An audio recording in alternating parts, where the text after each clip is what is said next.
मैंने संगीत कक्ष में 3 बार झाड़ू लगाई, फिर मैंने झाड़ने का कपड़ा उठाया और 4 बार पोछा लगाया। लेखक कहता है कि इस तरह से मैं संगीत के कमरे को साफ करने में लग गया। मैंने उस कक्ष में 3 बार झाड़ू लगाई और फिर मैंने कपड़े से उसके लिए अच्छी तरह से बार बार पोछा। दीवारों पर लगा लकड़ी का सामान, प्रत्येक बेंच, मेज, डेस्क सभी को 4 बार झाड़न से साफ किया। प्रत्येक फर्नीचर को हटाया और कमरे की सभी अलमारियों तथा कोनों को पूर्ण रूप से साफ किया। मेरा यह विचार था कि काफ़ी हद तक मेरा भविष्य उस प्रभाव पर निर्भर करता है जो कमरे को साफ करके अपनी अध्यापका पर छोड़ूंगा। लेखक कहता है कि मेरे मन में यही विचार आ रहा था कि यदि मैं इस कमरे को अच्छी तरह से साफ कर दूंगा तो मेरी अध्यापका इसे देख करके बहुत अधिक प्रभावित होंगी और ऐसे प्रभाव से मुझे इसमें अवसर अवश्य प्राप्त होगा, मुझे प्रवेश अवश्य मिल जाएगा।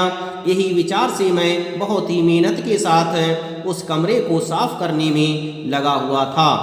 जब मैंने अपना कार्य पूरा कर लिया तब मैंने मुख्य अध्यापिका को बताया।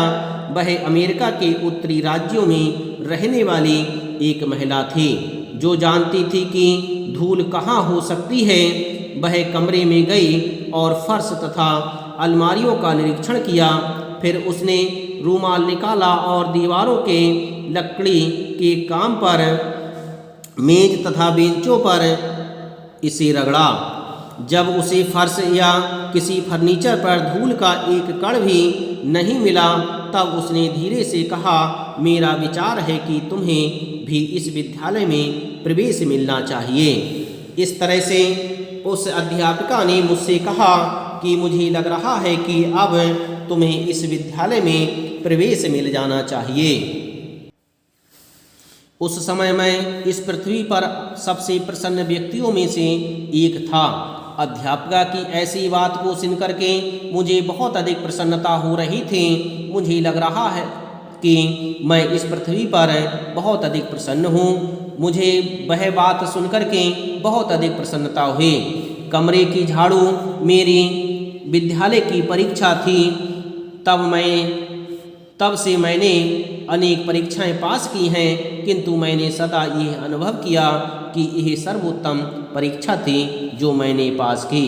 लेखक कहता है कि उस समय से मैंने अनेक परीक्षाएं प्राप्त की, परंतु अनेक परीक्षाओं में उत्तीर्ण होने पर भी इतनी प्रसन्नता प्राप्त नहीं हुई थी जितनी प्रसन्नता उस परीक्षा को उत्तीर्ण करने में हुई थी जिसने मेरी अध्यापिका को प्रभावित किया था, जो मेरी प्रवेश का कारण बना था।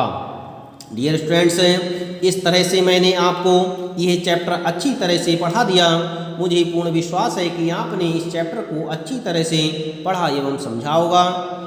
अब मैं आपको इस चैप्टर के शब्द अर्थ लिखाऊंगा और इसके बाद में इसकी प्रश्नावली को हल कराऊंगा, जिसे आप ध्यान से अपनी कॉपी में लिखेंगे।